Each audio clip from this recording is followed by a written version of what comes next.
Oddball is made possible by supporters of WJCT Public Media, with additional support from Bold Bean Coffee Roasters. While this podcast might be a mystery, Bold Bean's coffee isn't. Ethically sourced bags of beans are roasted to highlight their origin, characteristics, and natural sweetness. So when you order that latte, you're supporting transparency and quality at every step of the coffee chain. Bold Bean, sourcing, roasting, brewing, and serving outstanding coffee.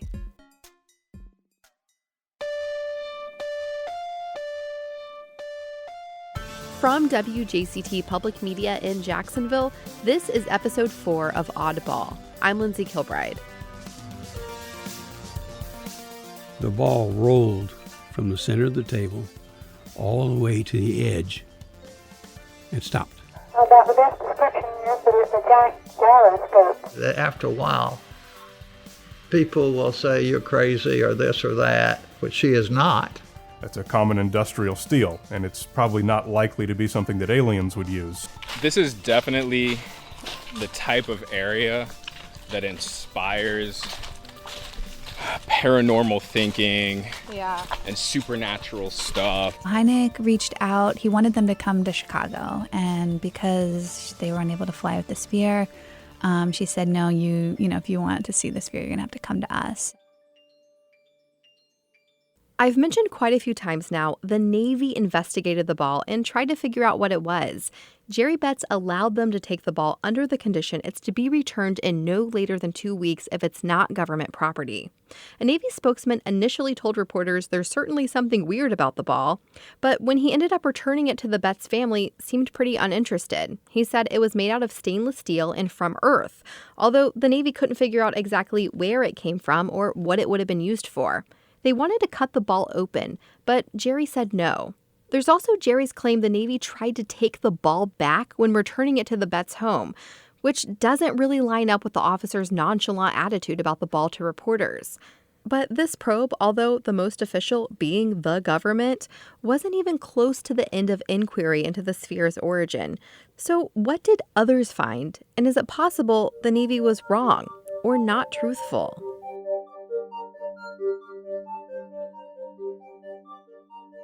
Early on, Jerry told reporters a UFO research group came to Florida to examine the ball. Who have you talked to so far? Well, we talked to a group of people called NICAP, NICAP, I think is the way they Jerry pronounce it. is talking about NICAP, an acronym for the National Investigations Committee on Aerial Phenomena. Jerry Clark, that UFO expert who wrote the encyclopedia, which is kind of considered the definitive reference work on the subject. He wrote quite a bit about NICAP, a citizen-led UFO research group whose members ranged from scientists to clergymen. It was founded in the mid-50s, and Clark described the group as a sober and responsible forum for UFO investigation. In other words, members distanced themselves from the more fringe UFO claims, like abduction. And they came out and examined the ball, and they said it was very precision made. It had a magnetic pole on it. One side repels and the other side attracts. It has a hollow core. This is kind of hard to understand, but luckily, NICAP published its findings in the May 74 edition of its monthly newsletter, The UFO Investigator, headlined Mysterious Steel Sphere Explained. Many details in this report aren't new to me because they'd already been reported in newspapers, so very quickly on those.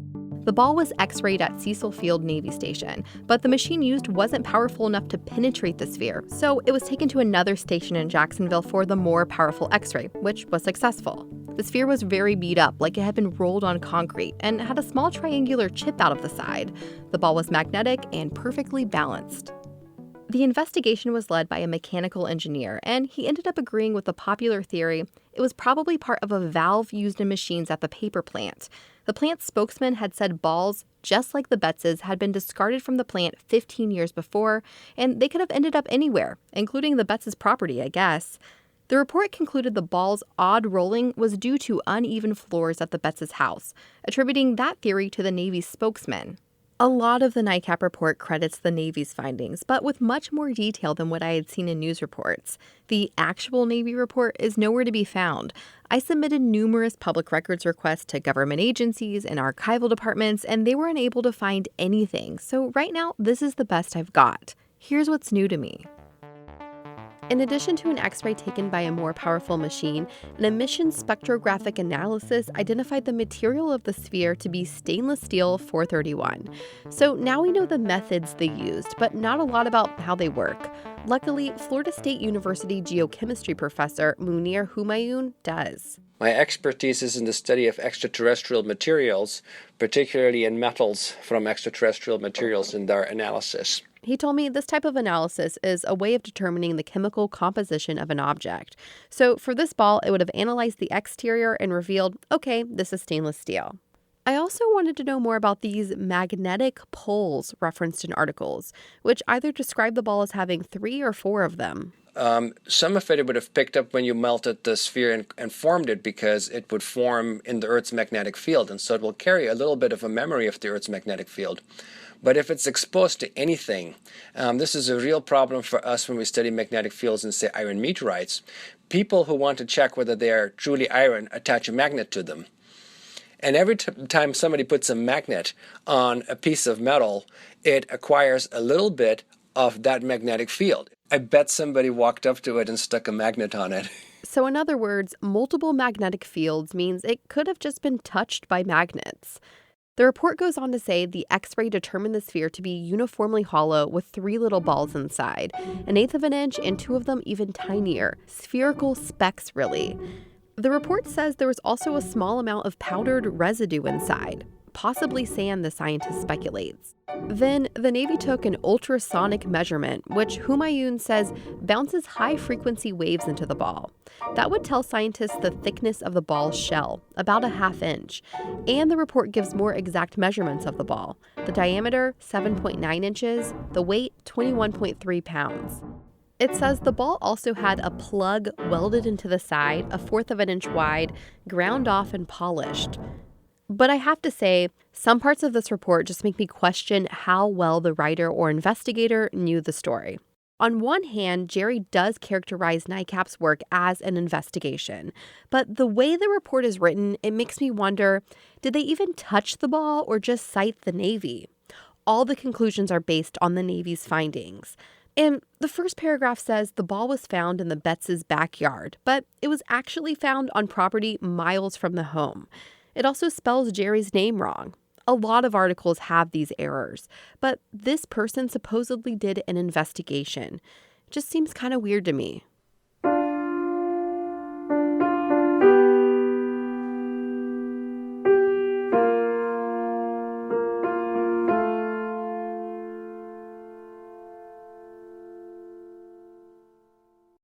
Then there's this so-called researcher, Carl Williston or Wilson. I'm not sure because it's spelled differently in various articles, and I can find absolutely no record of him or his Omega-1 research firm he supposedly worked for. I even ran his name and firm by Jerry Clark. Do you know someone by the name of Carl Wilson or Williston from the Omega-1 Institute out of Baton Rouge? Does that ring a bell of something that existed? No. And he knows a lot of people in the UFO research community. I'm going to go out on a limb and say most. But in early news stories, Jerry Betts says this guy, Carl, came to Florida and examined the ball for 6 hours. I found radio waves coming from it and a magnetic field around it. Nope, didn't find him. That's an actor. I was unable to determine a pattern in the sphere's movement. There's also this 2012 blog write-up online which says Wilson suggested the metal that made up the shell of the orb contained an unknown element, making it slightly different than stainless steel. But I could not find the source of that anywhere. I also messaged the writer on Twitter. Did not hear back. So Carl? Yes? Sorry, but I have to take your findings with a grain of salt because I don't know if you're real. So I'm going to set this one aside for now.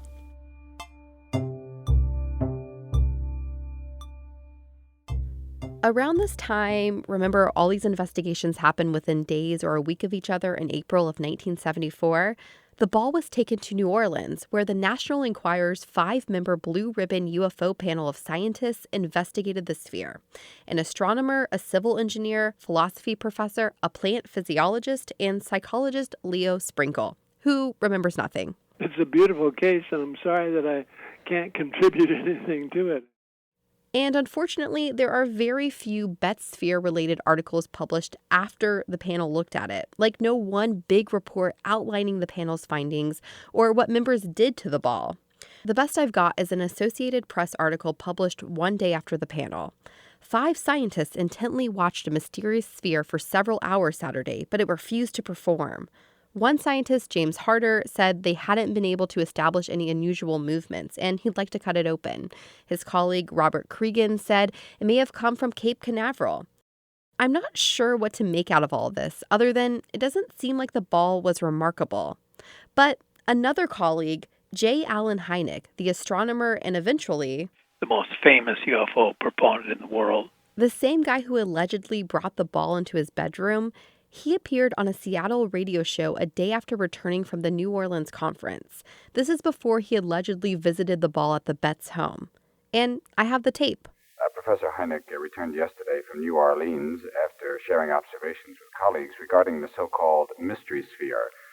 That sphere discovered a few weeks past by Terry Matthews near Jacksonville, Florida. Let me ask you first, Professor Hynek, about your latest evaluations of the sphere. Do you consider this now extraterrestrial or Earth manufactured? No, there's no evidence whatsoever that neither I nor the other members of the UFO panel can find that would indicate that it is extraterrestrial. That doesn't, of course, absolutely prove it isn't, but there is no obvious evidence, such as, for instance, if it had come in from outer space, then I undoubtedly would have had some sort of ablation or burn marks on it, and it seems like a perfectly normal metal sphere. I see. If that is true, then why hasn't someone stepped forward to make claim? Well, I wonder that very same thing, and do you have any theories about that? Well, no. I'm very much wondering why it seems to me that if it were perfectly normal and natural, that somebody surely would have said, well, I've got one like that in my garage, or our company makes 2 of those a week, or something like that. We, of course, know now those exact things did happen. A woman said she had a ball like the Betz's in her garage, and the paper plant said the ball was likely part of one of its machines. Yes, Professor Hynek, when I left the story on Saturday, I was told that the sphere was considered solid. However, 3 balls on the inside, I believe they were called balls, were believed to be there, and that they were embedded in the material. What's the latest on that? Well, the thing is definitely not hollow, at least not largely hollow. There must be some spaces in it, because when you shake it, something inside definitely rattles. But the X-ray show indicates that... Some of that tape is breaking up, but I need to stop here because Hynek is saying while the ball isn't solid stainless steel, that would make it way too heavy and dense, he doesn't think it's largely hollow. In an article that day, he also said the X-ray shows the little pellets inside are possibly suspended in liquid. But the Navy said it was hollow, aside from the tiny balls inside. And remember, Hynek is a real scientist. At this point, he's directing Northwestern University's Astronomical Research Center and chairing the astronomy department. So can this really be up for debate, whether the ball is or isn't hollow?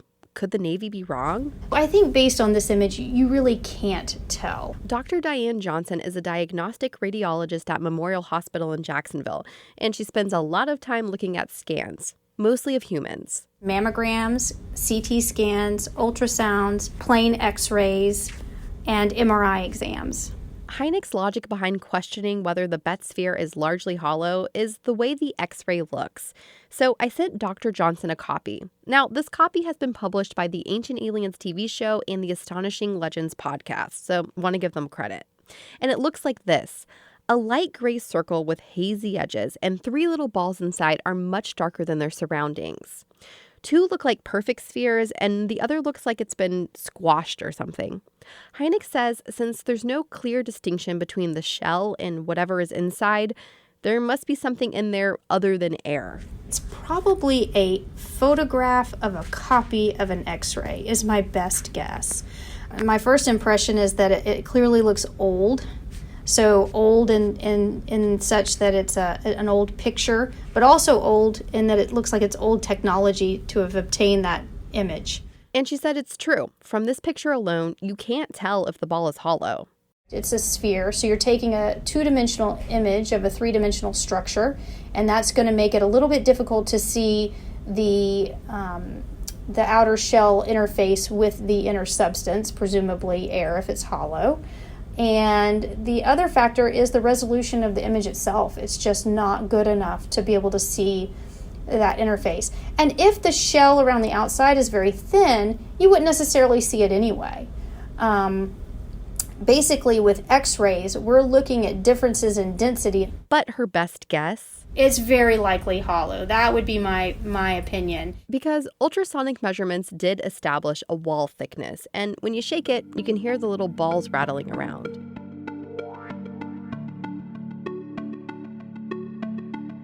I went ahead and asked Professor Humayun the same thing. We don't know what else is inside of it.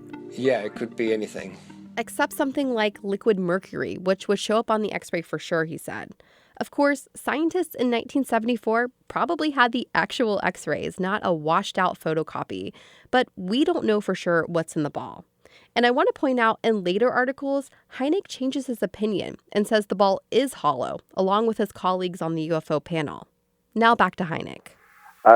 Professor Hynek, given that it's man-made, how do we account here for the orbiting of the sphere? Well, I think we account for that largely as a little bit of wishful thinking.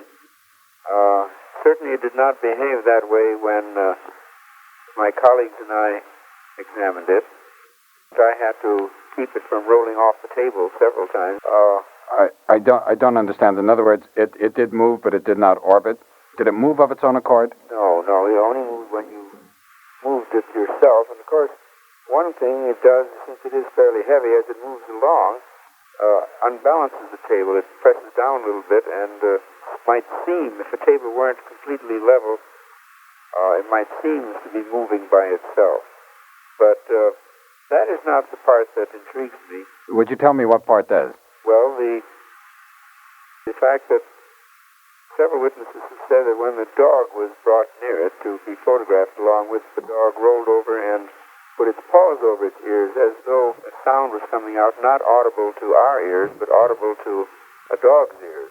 So Hynek doesn't seem too impressed with the ball. He believes it's from Earth. But he is still interested in it. He's interested in the claim that the Betts' dog, a little toy poodle, would whimper and cover her ears around the sphere. That's also what the FSU geochemistry professor told me he was most interested in. Hynek goes on to say the ball should be coming to Northwestern, where he works, in about a week, and he had several tests planned. But the ball never made it up there. The Betts family says Hynek instead came to their house. He wanted them to come to Chicago. She said, no, you know, if you want to see the sphere, you're going to have to come to us. So he came. Reminder, that's Nan, the magazine editor, who recently had a phone call with Jerry. But this is so confusing for me because Hynek doesn't seem to back that up publicly, or at least he didn't 7 months later when interviewed in an Indiana newspaper. In this story, Jerry Betts is quoted saying, "The tests run thus far indicate the ball is probably man-made," so she agrees with the Navy on that. But she still wants to know what it is. Her son Terry, who found the ball, is quoted saying, "The state of Florida is trying to claim it." First, I have heard of this, but I am 100% totally desensitized to all of these more outrageous allegations at this point. Anyway, then there's Hynek's interview. He said he examined the thing just one time at the New Orleans UFO conference. We just heard his interview about that. Afterward, the family did not send the ball to him, so he lost all interest in it. He actually seems kind of annoyed in this article. He said he wasn't able to spend enough time with the ball, but doubled down it is man-made. He added he would examine the sphere if it was sent to him. The story says the ball had not been cut open because the Bettses want Hynek to examine it first. And I really love this part of the article. Okay, so stay with me here. Hynek is quoted saying he wants to be there when it happens, when the ball is cut open, saying it could go like this. Doctor, hand me the cutting torch. Stand back, everyone. I really don't know what will happen. The ball is open. A little orange man, about 6 inches tall, steps out, looks around, and says, Gorfy snarling sport some. Translation, smile, you're on candid camera. I'm not kidding. This imaginary scene Hynek dreamt up is printed in the newspaper article. But while Hynek was joking about an extraterrestrial explanation, another scientist wasn't. After the break.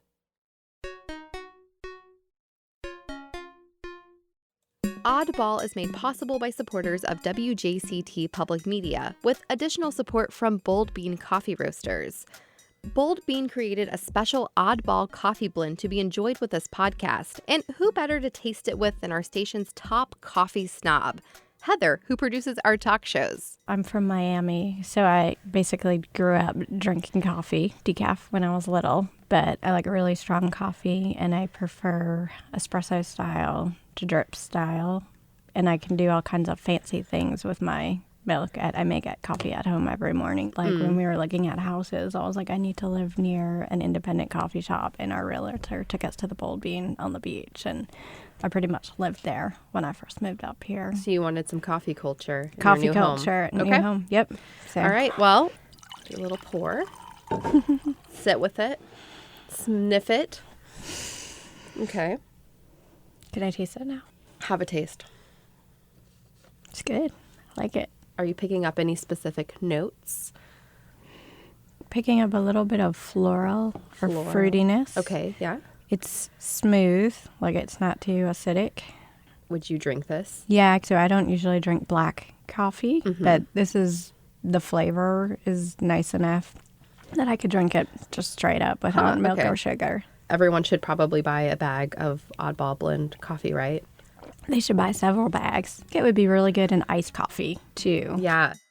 Get the Bold Bean blend now at oddballpodcast.com. While you're at it, you can pick up an Oddball insulated coffee mug and tote bag. Oddball comes from WJCT in Jacksonville, Florida, where I, Jessica Palumbo, am the news director. If you haven't checked out WJCT News lately, I invite you to download the WJCT app for the latest local stories, or if you prefer listening over reading, you can do that too by downloading the NPR One app. It's a stream of national and local stories that learns your preferences. It's pretty cool. Or come poke around WJCT.org. Okay, now let's get back to Oddball.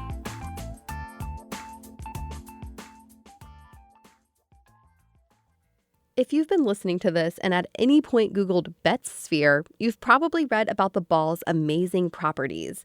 Most of them come from James Harder, a civil and hydraulic engineer from Berkeley. He was also a member of the National Enquirer's Blue Ribbon UFO panel, along with Hynek and Sprinkle, which investigated the ball. The ball seems to have some remarkable properties. Again, this is an actor saying Harder's paraphrased and actual quotes about the ball.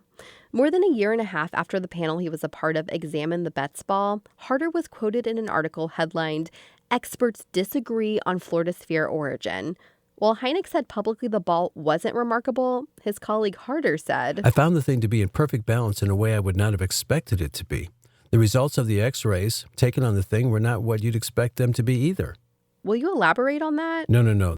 Okay. There hasn't been enough research done on the thing to declare it to be man-made or otherwise. And I can't understand why Dr. Hynek's so interested in the thing if he thinks it isn't UFO-related. Mrs. Betz told me that Dr. Hynek noticed the dead trees around the area where the sphere was found, but I think it would be really interesting to discover if he is about to admit to those trees. Okay, so Harder is saying there were dead trees in the area where the ball was found, which was not in any other articles I read about the sphere, and Jerry did not mention that in her interview with Ron, the radio host. But Hynek addressed this in the article, saying he did see the dead trees. So I'm going to go with it's true. But he doesn't think it's possible to relate dead trees to the finding of the ball. This article was published a year and a half after Harder studied it along with Hynek and other colleagues in New Orleans. And now Jerry Betz is saying she wants Harder to examine it again because he has more experience in the field of engineering than Hynek, and she wants to make an agreement to have a member of her family present at the research sessions.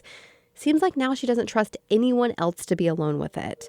But here's where things get weirder. Harder's alleged comments get printed in a giant book I ordered, the Encyclopedia of UFOs.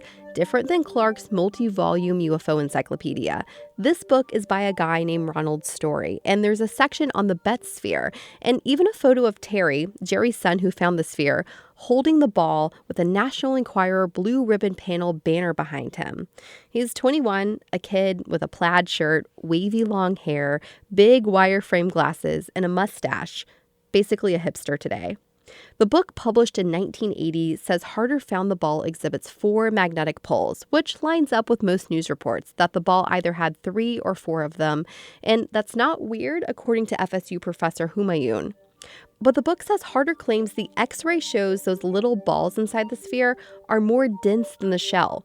So in other words, not just pieces of the shell that fell in during manufacturing, something else, a different material. Thus, a substantial portion of the weight is in the internal material, and the shell could be much thinner than a ½ inch. Can the shell's thickness be debatable? So according to the NICAP report, which looks like it mostly just copies the Navy's report, ultrasonic measurements establish the wall thickness to be a ½ inch, with a tiny margin of error within 1/100th of an inch. But if that were true, the ball would actually be about 3 pounds heavier. I mean, it really depends on how valid are all these measurements. That's a mechanical engineer who I happen to know really well. He's my brother Sean. I called him to ask, how big of a deal is this shell discrepancy thing? We're saying it's exactly ½ inch, but we don't know if anyone's rounding there. Thickness is really important because whenever you're doing a volume calculation, the formula for volume is the radius to the third power. You know, if they're rounding anywhere there, that error gets propagated throughout that equation, and it could be off by a larger amount. So if anyone's off on any of their measurements, then that could totally mess up, our estimation. Also, the report said an emission spectrographic analysis was used to determine the outside of the ball was stainless steel. The other thing we don't know is how close the steel is to the specification. So basically, if that steel is exactly grade 431 steel, we know what the density should be, but if the mixture's off a little bit, or if there's anything that's been done to it to change the chemical composition, then it might not be the same as the density that's published. Remember, this report is from a nonprofit UFO research group. It happens to cite more details from the Navy than I'd seen anywhere else, but it's not the official Navy report, and we don't have the details of that metal analysis, for instance. We don't know exactly how accurate those measurements are, so it's not something I would be super concerned about. So maybe Harder has something, or maybe there was just some rounding in the report. But Harder is also quoted saying the little balls inside the sphere are more dense than the shell. They do look a lot darker than the rest of the ball. But does this X-ray actually prove that? Radiologist Diane Johnson again. It's difficult because it's a 2-dimensional representation of a 3-dimensional structure, but it does look like those are separate and potentially higher in density, although you can't really say that for sure because they could be thicker, made of the same material. For example, they could be a solid stainless steel little metal ball versus a stainless steel shell. It's hard to say just based on that one image. I asked FSU professor Humayun the same question. So would it be wrong for people to assume that just in making the sphere, that little pieces of the shell, they just kind of fell down? Yeah, those don't look like, they look like little spheres. They look quite deliberate in there. They don't look like broken fragments of the shell. So this makes me entertain Harder's comments much more than I had previously. I think we can safely say the ball is hollow and the shell is stainless steel 431, but the inside, it's still kind of a mystery. However, that's not all this book said Harder found. It says he spoke before the International UFO Congress in 1977, basically a convention for UFO people. That's about 3 years after the sphere was found. Dr. Harder presented his truly astounding recent findings on the sphere. So this is essentially confirming he did re-examine the ball like he said he wanted to in an article a year and a half before. He asserted, based on the X-rays, the 2 internal spheres are made of elements far heavier than anything known to science. The Betz sphere contains elements having atomic numbers higher than 140. The heaviest element yet produced in any atomic reactor here on Earth has an atomic number of 105. If one were to drill into the sphere, perhaps one of the masses would go critical and explode like an atomic bomb. While Hynek says the ball is nothing special, Harder is apparently here saying this is like nothing we've seen on Earth. But my issue is this book seems to be the source for these claims. Like, I can't find another article or book where he's making such extreme declarations about the ball. I did a little more digging and actually found a book titled Proceedings of the First International UFO Congress, 1977, same year. Harder is in this book a lot. He gave a talk on the hard evidence for UFOs, no mention of the Betts ball. He's part of a panel discussion along with Leo Sprinkle, who you heard earlier, and Hynek, about if people who have more than one UFO experience should be taken seriously. But there's no mention of the speech about the sphere that the UFO Encyclopedia excerpt says he gave at the conference. Granted, this book is just the best of lectures. One of the editors of the book, though, was Jerry Clark, the UFO expert. He attended the conference. I have no memory of hearing anything like that. I was involved in the organization of it. When that conference was going on, I was running around a lot. But I did participate in some of the sub-conferences where people who were speaking there got together and batted around ideas. And okay. Now it's possible, that he said something, but I just don't remember. This whole episode came and went without making much of an impression on anybody because I don't see it in the literature. There is no mention of the Betts sphere in his giant encyclopedia. And I spent an enormous amount of time reading UFO literature, including official documents and old UFO publications from the 50s and 60s, and as many books as I could get my hands on. Mm-hmm. Now, if it had really been what Harder says it certainly would have made an impression. And it would be something like proof of some kind of, otherworldly visitations. It clearly wasn't that, whatever it was. So I kind of just want to get a feel for, who Harder was and sort of how different he was from Hynek. There's a certain kind of person you run into if you're around this field and you meet people and people who have impressive professional and educational credentials. And you're glad that they've decided to look into this question because we certainly need that kind of expertise. We're trying to understand what's going on. But sometimes you find that people who in their ordinary lives are capable scientists and professionals kind of throw that all out the window when they look at UFOs. It's as if they have some kind of metaphysical itch they want to scratch with UFOs, and then they're just other crazy people, and there's no shortage of them as it is. And that was sort of my, don't quote me because this is just based upon things I've picked up over the years, but I was never impressed with Harder. So Clark thought Harder wasn't skeptical enough, but he also admits he did not know him personally. Leo Sprinkle, the member of the Blue Ribbon panel we talked to earlier, he knew Harder a bit better. Dr. Jim Harder, he was interested in the physical evidence. There are some cases that had even photographs of flying saucers or whatever. Sprinkle himself studied what some would say were the more fringe UFO claims, the stuff organizations like NICAP distanced themselves from, including people who claim to have had contact with extraterrestrials. Remember, he's a psychologist and he's really interested in people. How did you perceive Harder as a scientist looking into these claims? Yeah, I perceived him as very bright, very capable, emphasizing the physical science aspect more than the social science aspect, whereas I think Hynek did both. But I appreciated Jim Harder's approach because he was careful in trying to determine what is, quote, normal physical science and what is unusual physical aspects of flying saucers and the people. So two totally different opinions. Now I want to play a part of Hynek's radio interview that stuck out to me. The host asks him about the death of a man who used to write about UFOs, and Hynek immediately seems to shoot down a rumor. I want to ask you, what do you think of, is it Frank Edwards? Yes. Does he hold weight in your opinion, that author? He's been deceased. I understand that. Under mysterious circumstance. No, heart attack. Oh, someone told me otherwise. No, I don't think so. To me right now, Hynek seems like someone who doesn't buy into conspiracies, even as someone who spent his later life looking into UFOs.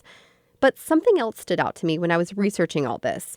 I mentioned to Leo Sprinkle, Hynek's former colleague on the National Enquirer panel, that Hynek said this about the ball's odd movements. I think we account for that largely as a little bit of wishful thinking.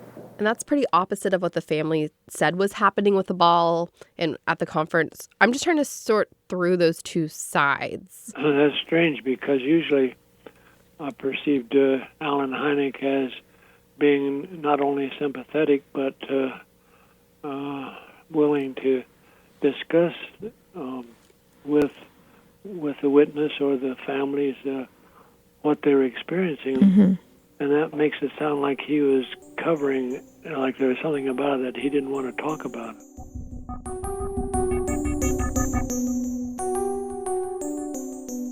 I found Sprinkle's comment about Hynek really eerie. It was just kind of offhanded and he didn't want to elaborate. But I think something happened, either with Harder or Hynek. Maybe it was that Harder believed the ball was something more remarkable than what everyone else had told Jerry Betts, and she started believing that too. But maybe it was something else. Here's my case. Jerry is quoted about a half a year after her son found the sphere, saying tests show it's most likely man-made, but that she still wants to know what it is. But then there's the later article in which Harder is arguing that there's no proof it's man-made, and Jerry is quoted saying this: "I believe there's evidence we have something from a UFO on our hands. There are circumstances surrounding the object that make me feel it has some properties that our scientists aren't familiar with." She was of the opinion the Navy was hiding something from the public for security reasons. They know more than they're saying, she said. So what happened? In the same later article, Jerry says Hynek came to Florida and spent the day with her family the year before, and that Hynek pleaded to take it with him, but she refused. Hynek doesn't confirm in the article if he actually did go to the family's home. Nan, the magazine editor, had a little more insight.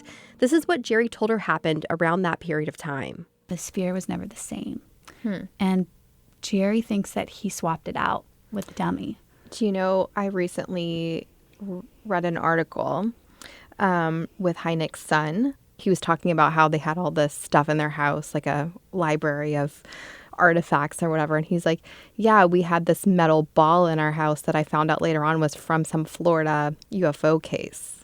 Yeah, so are you insinuating, Lindsey, that my father was like some kind of UFO kleptomaniac? This is Oddball, a production made possible by supporters of WJCT Public Media, with additional support from Bold Bean Coffee Roasters. If you like this series, please consider supporting us with a $20 donation. And check out our shop at oddballpodcast.com. That's where you can order the special Oddball coffee from Bold Bean. Oddball is produced by me, Lindsey Kilbride, with editing by Jessica Palumbo. The music is by Matthew Wardell and by Al Peep, the show's intern. And a special thanks to our actors in this episode, my coworkers Kat Davis, Jessica Palumbo, and David Luckin.